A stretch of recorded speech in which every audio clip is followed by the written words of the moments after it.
আসসালামু আলাইকুম প্রিয় দর্শক, অন্য মঞ্চের আলাপ চাইতায় আপনাদের সকলকে আমন্ত্রণ জানাই।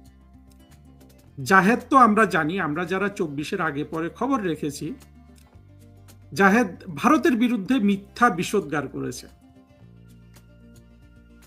আচ্ছা, ধরলাম জাহেদের পার্সপেক্টিভ থেকে বা বিএনপির পার্সপেক্টিভ থেকে যে জাহেদ সত্য বিষোদ্গার করেছে বা সত্য সমালোচনা করেছে, কিন্তু যেই ভাষায় জাহেদ কথা বলতো, ছেঁচড় দেশ, ভারত একটা ছেঁচড় দেশ, আপনারা নিশ্চয়ই শুনেছেন।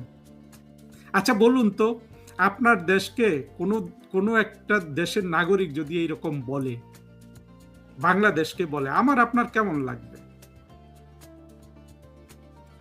এইরকম ব্যক্তি, সে যে ভিজিটের উপযুক্ত না আমি তাও বলছি না, তাকে সার্কি স্টিকার যারা দিয়েছে, ধারণা করি ইউনূসের সময় তৌহিদ হোসেন এটা দিয়েছে, তারা সার্কের যে পবিত্রতা সেটা তারা ধ্বংস করেছে।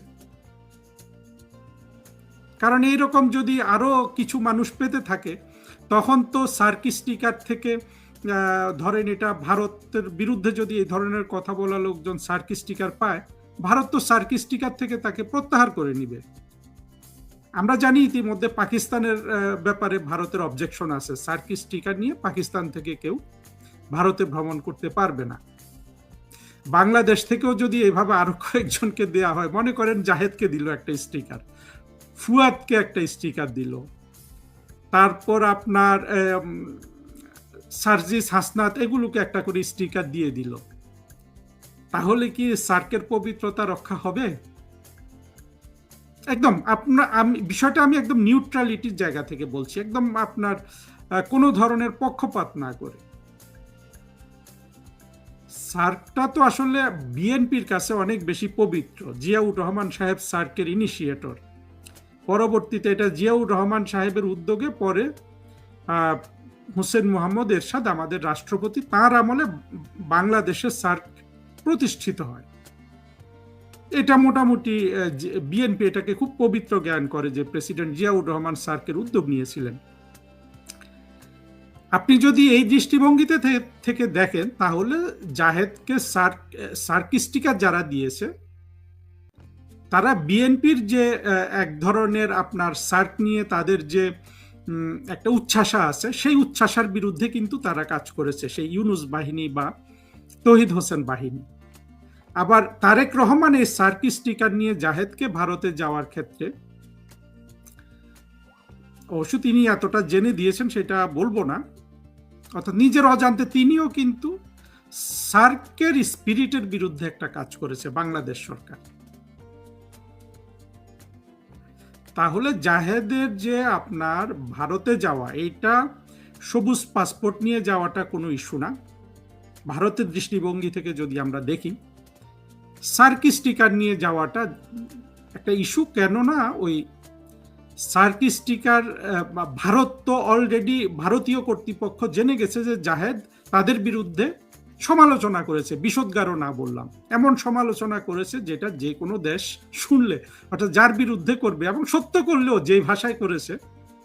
আর জাহেদ তো আমরা দেখেছি যে 24-এর চরমপন্থার উত্থানে যারা সবচেয়ে বেশি বিষাক্ত কথা বলতে পারত, যেটা ইলিয়াস পারত না।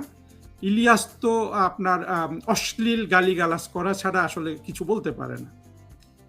পিনাকি কোনটা পারে? পিনাকি কিন্তু ধমকটা দিতে পারে, চোখ গরম করে ধমক দিয়ে বুকে কাঁপন ধরিয়ে দিতে পারে, কিন্তু বিষাক্ত কথা বলার ক্ষেত্রে পিনাকিও কিন্তু জাহেদের কাছে শিশু। এমন একটা ব্যক্তি সার্কি স্টিকার নিয়ে ভারতে গেল। এখন একটা জিনিস হয় কি, আপনার এয়ারপোর্টে যেসব কর্মচারী থাকে, তারা তো আসলে মেশিনে দেখে, মেশিনে ধরা পড়লে তখন এক ব্যক্তিকে থামাতে হয়। সে কে এটা তো তারা দেখবে না, কারণ তার চাকরির পবিত্রতা হলো যে মেশিনে ধরা পড়েছে, তাকে থামাতে হলো।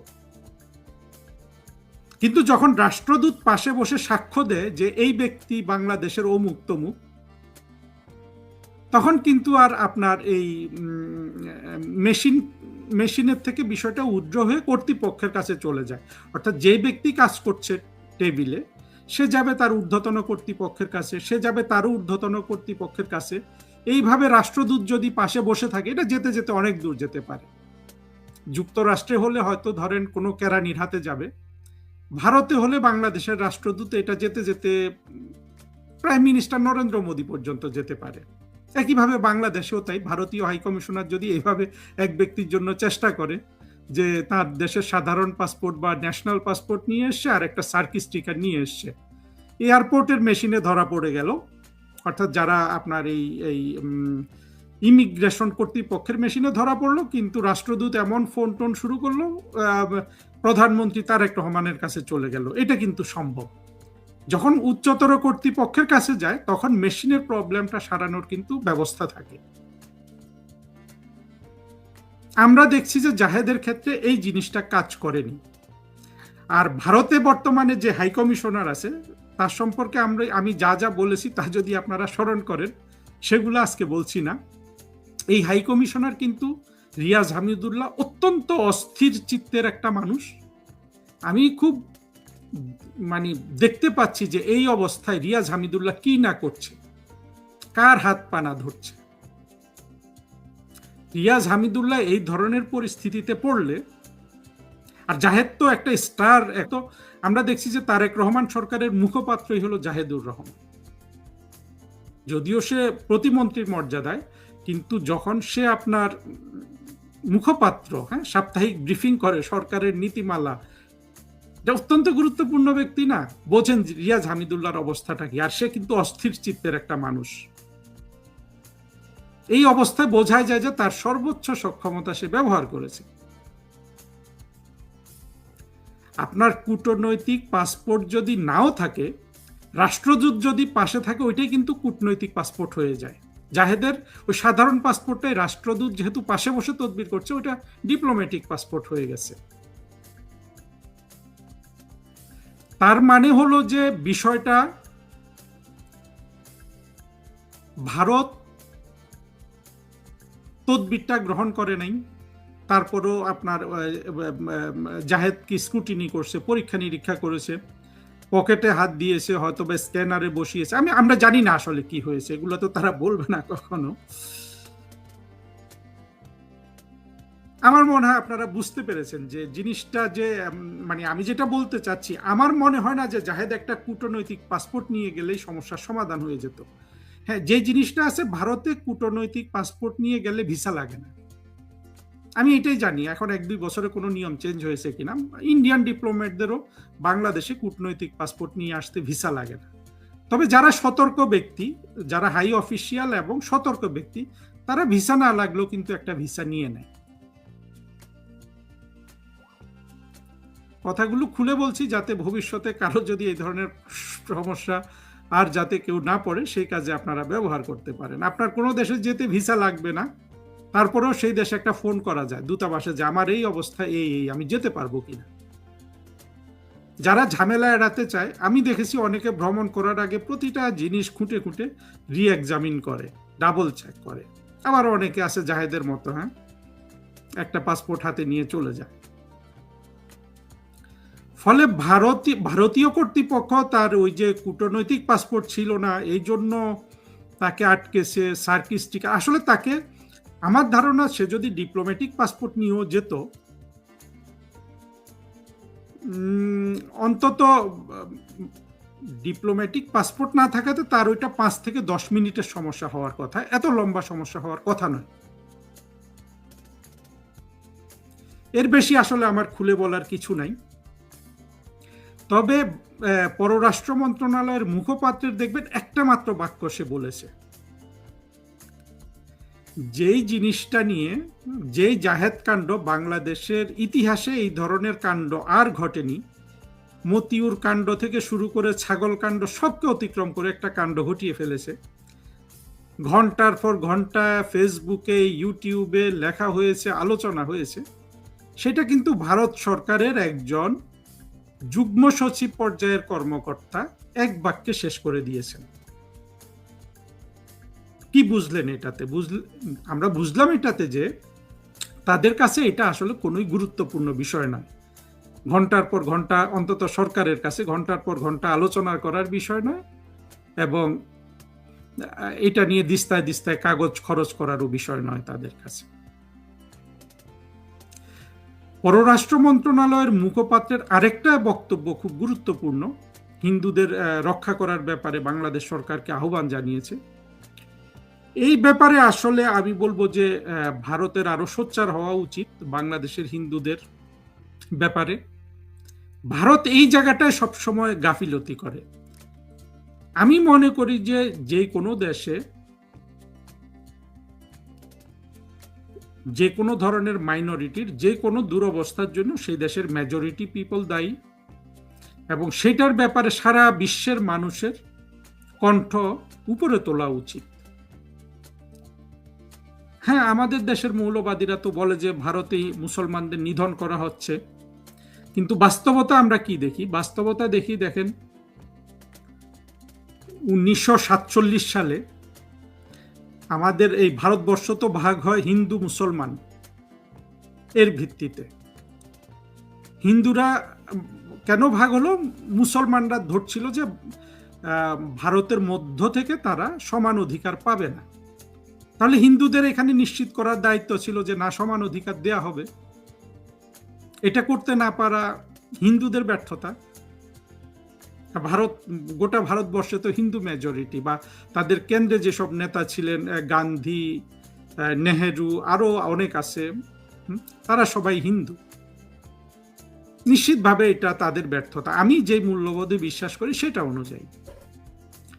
আবার হিন্দুরা তখন দেখতে চায় যে আমাদের দেশটা তো হিন্দুদের দেশ ছিল, মুসলমানরা এসে এখানে ইসলাম ধর্ম ছড়িয়েছে। এই বাস্তবতা কিন্তু মেনে নিতে হবে যে হ্যাঁ, যারা এসেছে তারা ইনভেডার, তারা সেখানে মুসলিম ধর্ম করেছে। হিন্দুদের এখানে মনোবেদনার কারণ আছে, কিন্তু আবার হিন্দুদেরও এটা বুঝতে হবে যে তাদের হিন্দুরাই তো মুসলমান হয়ে গেছে। সেই জায়গাটাও কিন্তু বুঝতে হবে যে একটা মানুষ কখন ধর্ম ছেড়ে দেয়।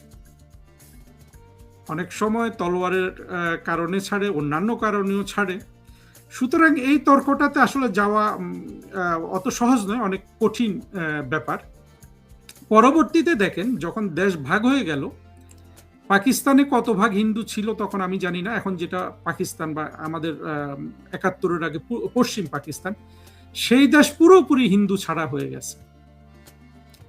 বাংলাদেশে আমরা হিসাবে দেখি যে ১৮-১৯% মুসলমান হিন্দু ছিল ১৯৭২ সালে, সেটা এখন ৭-৮% হয়ে গেছে। ভারতে ১৯৪৭ সালে ৭-৮% ৮% মুসলমান ছিল। সেই ভারতে এখন মুসলমান জনসংখ্যা ২২%। এটা নাকি আদমশুমারি করলে ৩০% পর্যন্ত গড়াবে। আপনি যদি এই বাস্তবতাটা দেখেন, তাহলে কিন্তু আপনি এই প্রশ্নটার সমাধান না করে ভারত, পাকিস্তান, বাংলাদেশে কোন জায়গায় মাইনরিটিরা কত নির্যাতিত হয়েছে এই প্রশ্নের উত্তর না দিয়ে কিন্তু কেউ এটার আসলে এই যে ভারতে মুসলমান নির্যাতন, বাংলাদেশে হিন্দু নির্যাতন হয়, এই প্রশ্নের সুরাহা করতে হলে ওই জায়গাটায় খুঁজতে হবে যে ১৯৭২ সালের ১৮% হিন্দু বর্তমানে বাংলাদেশে কেন তারা ৮%। হ্যাঁ, এখানে একটা জিনিস আছে যে হিন্দুদের মধ্যে ইয়েটা একটু কম, জন্মগ্রহণের হার একটু কম, কিন্তু এটাই তো সব না। আবার মুসলমানদের মধ্যে জন্মগ্রহণের হার একটু বেশি, কিন্তু এটাই তো সব না। আর পাকিস্তান হিন্দু শূন্য হয়ে গেল। সুতরাং কোন দেশে কত হিন্দু মুসলমান নির্যাতিত হয়েছে, অর্থাৎ ভারতে হিন্দু মুসলমানদের নির্যাতনের পরিমাণ কত, পাকিস্তানি হিন্দুদের নির্যাতনের পরিমাণ কত, বাংলাদেশে হিন্দুদের নির্যাতনের পরিমাণ কত, এইটা খুঁজতে হলে এই প্রশ্নটার মীমাংসা করতে হবে যে ১৯৭২ সালে বাংলাদেশের ১৮% হিন্দু কি করে ২০২৬ সালে এসে ৭% হয়ে গেল, কি করে পাকিস্তানের পশ্চিম পাকিস্তান, এখন যেটা পাকিস্তান, সেখানে হিন্দু শূন্য হয়ে গেল, আবার কি করে ভারতে মুসলমানরা ৩ গুণ ৪ গুণ হয়ে গেল সেই ৪৭ সাল থেকে। এই প্রশ্নের উত্তর না দিয়ে কোন নিরপেক্ষ মানুষ কি বিশ্লেষণ করতে পারবে কোন দেশে নির্যাতনের মাত্রা কত? পারবে না। আমি ধরে নিচ্ছি সব দেশে মাইনরিটিটা নির্যাতিত হয়, কিন্তু মাত্রাটা বুঝতে হলে এই প্রশ্নটার উত্তর খুঁজে বের করতে হবে। এইটার আলোকে আমি ভারতের কর্তৃপক্ষকে যেটা বলবো যে বরঞ্চ আপনারা বাংলাদেশে যে হিন্দু নির্যাতন হয় এইটার ব্যাপারে আপনারা সোচ্চার হন। আপনারা গণতান্ত্রিক রাষ্ট্র হিসাবে এই প্রশ্নটার সুরাহা হওয়া উচিত। কোনো দেশে যদি মাইনরিটিটা শান্তিতে না থাকতে পারে, সেই দেশের কোনোদিন উন্নতি হবে না, কোনো দিন উন্নতি হবে না। আপনি যত ইসলামিক রাষ্ট্র গড়েন, তাড়িয়ে দেন একে তাকে, আপনি আজকে হিন্দু তাড়াচ্ছেন, কালকে কিন্তু কিছু মুসলিমকেও তাড়াবেন, যখন সেই মুসলিমের আপনার মতো করে পোশাক পরবে না, আপনার মতো করে বিশ্বাস করবে না, এর কোনো শেষ নাই কিন্তু। যাই হোক, আমি ভারতের পররাষ্ট্র মন্ত্রণালয়ের যে বক্তব্য সেটার উপর আর কিছু বলছি না। আমার মনে হয় যে এই কথাগুলো গুরুত্বপূর্ণ, যেটা আসলে বক্তব্যটা ধরে এই কথাগুলো বললাম। আরেকটা জিনিস আজকে আলোচনা করব বলেছিলাম, সেটা হলো যে তারেক রহমানের চীন সফর। আমি আগেও বলেছি, এখনো বলছি, দেখুন তারেক রহমানের এই যে প্রথম বিদেশ সফরটা, এটাতে আমাদের কাছে সবচেয়ে প্রথম চোখে লেগেছে যে তারেক রহমানের স্ত্রী জোবায়দা রহমান তিনি যে পোশাক পরেছেন সেইটা বাংলাদেশের আগে কোনো ভিভিআইপি নারী পরে নাই। কোনো আমাদের তো দুইজন নারী প্রধানমন্ত্রী ছিলেন, বেগম খালেদা জিয়া, শেখ হাসিনা। আমাদের অনেক প্রেসিডেন্ট ছিলেন, তাদের স্ত্রীরা ছিলেন বঙ্গবন্ধু, বঙ্গমাতা, পরবর্তীতে জিয়াউর রহমানের স্ত্রী হিসাবে বেগম খালেদা জিয়া, প্রেসিডেন্ট এরশাদের স্ত্রী হিসাবে বেগম রওশন এরশাদ, আরো আমাদের অনেক প্রেসিডেন্ট আছে, বাট এরা মূলত প্রধান। ইনাদের কারো স্ত্রী বা কেউ কিন্তু শাড়ি ছাড়া অন্য কিছু পরে নাই। আর তারেক রহমানের স্ত্রীর যে পোশাক, এইটার খত কিন্তু বহুদিন ভবিষ্যতে আলোচিত হবে। এখন হচ্ছে না, কারণ এখন সবাই ভয় পাচ্ছে। আর বাংলাদেশ তো এখন যারা মোটামুটি কথা বলতে পারে তারা সবাই তারেক রহমানের পক্ষে কথা বলছে। এটা ভবিষ্যতে অনেক আলোচনা হবে। ওনার যে মালয়েশিয়া সফর, সেইটাকে অনেকেই বলছে, আমি কাউকে কাউকে বলতে দেখলাম এটা একটা প্র্যাকটিস ছিল, যে তারেক রহমান তো প্রথম প্রধানমন্ত্রী হলেন, যে কিভাবে হ্যান্ডশেক করবেন, কিভাবে একজন প্রধানমন্ত্রীর পাশে দাঁড়াবেন, এগুলোর একটা আপনার রিহার্সাল হলো মালয়েশিয়াতে। আদতেও তাই। আমি তো এমনিতে এই সফরের আর কোনো অর্জন নাই। উনি একজন নতুন প্রধানমন্ত্রী, মালয়েশিয়ার প্রধানমন্ত্রী যদি ঘোষণা দিত যে না, যেটা আমাদের আসলে মূল ইস্যু মালয়েশিয়ার সাথে ম্যান পাওয়ারের রপ্তানি, সেটার উপর যে নিষেধাজ্ঞা আছে সেটা যদি তুলে দিত, তাহলে তারেক রহমান কিন্তু বলতে পারতেন যে আমার ওই সফরটা খুব সফল হয়েছে। এছাড়া আমরা যা দেখেছি সেটা ঠিক আছে, যে মালয়েশিয়ার প্রধানমন্ত্রী তারেক রহমানকে সম্মান জানিয়েছেন, এটা সব জায়গায় জানানো হয়। তারপরে আমরা দেখেছি যে ওনাকে বিমানবন্দরে সে দেশের ধর্মমন্ত্রী এসে রিসিভ করেছেন, সেটা পররাষ্ট্রমন্ত্রী এসে রিসিভ করলে একটু শোভনীয় হতো। তো এগুলো নিয়ে আমি আসলে বেশি সুনাম বদনাম করতে চাই না, আমি একটু নিরপেক্ষ থাকতে চাই। আর চীনে তিনি যেখানে গেছেন, যে ওয়ার্ল্ড ইকোনমিক ফোরামের ইমার্জিং কি একটা, মানে এটার একটা মানে ওই একই জিনিসের, এইখানে আসলে মালয়েশিয়া সফরটা তারেক রহমানের যদি আপনার ঠিক আছে, কিন্তু চীনের সফরটা আসলে কোনোভাবে এটার কোনো ওইভাবে স্টেট ভিজিট হিসাবে কোনো আমরা কিন্তু এটার কোনো গুরুত্ব দেখতে পাচ্ছি না। উনি যেই ডালিয়ান শব্দটা তো ভুলে গেলাম, যেই জায়গায় গেলেন আর কি চীনের, ওই প্রোগ্রামে আমি দেখলাম যে 7 জন প্রাইম মিনিস্টার গেছে। 7 জনের মধ্যে কাজাখস্তান, সাউথ কোরিয়া আর বাংলাদেশ।